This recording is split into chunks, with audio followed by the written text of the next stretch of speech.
Hey there, my name is Yesha with You Natural Hair and Everybody'sLocks.com. I'm concerned about the array of misinformation circulating about the basics of locks on the internet. So, let's debunk some dreadlock myths. 1. Don't wash often. Wrong. Cleanliness is key. Regular washing helps maintain healthy locks. If you have trouble with your maintenance method due to shampooing regularly, you should probably change it. But you need normal shampooing at least 2 times a week. 2. Oil is a must for moisture. Nope. Water is your friend. Hydration keeps those locks happy. Oil only seals in moisture once you've had proper moisture. Hair doesn't change just because they are formed into locks. Your hair is thirsty and there is no substitute for water.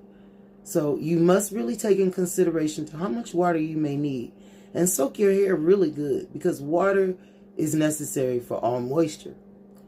Myth 3. Avoid alcohol-based products. That's a false alarm. Some are okay in moderation and won't harm your dreadlocks. This goes to leave-in conditioners and some of the masks for conditioning. Now when I mean some, I really mean some.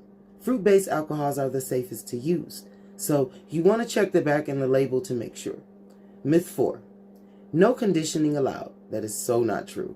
Conditioning keeps locks strong and vibrant, so without conditioning, your hair strands, locks or no locks, you run the huge risk of dryness, brittleness, and breakage of your locks. Conditioning restores the state your hair needs to be in after shampooing. So, remember friends, keeping your dreads clean, hydrated, and gently cared for is the secret sauce for gorgeous locks. Follow me for more professional dreadlock tips that are researched, tried, and true. My name is Yesha.